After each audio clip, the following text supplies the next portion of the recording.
ఎవరికైనా ఏదైనా శుభం కలిగితే ఆ శుభానికి కారణం ఎవరు అంటే శంకరుడే. నేను చెప్పట్లేదు ఈ మాట, శాస్త్రములు చెప్పే. శుభములన్నీ కుప్పలు తెప్పలుగా ఆయన పాదముల దగ్గర పడి ఉంటాయిట.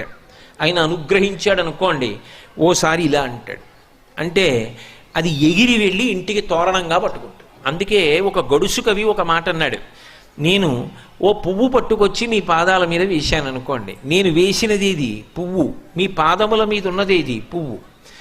నేను ఒక పువ్వు పట్టుకెళ్ళి మల్లికార్జున లింగం మీద వేశాను అనుకోండి, పరమ ప్రేమతో వేశాను అనుకోండి, ఆ పువ్వు ఓ ఏడాది తర్వాత నా ఇంటి మనవడం.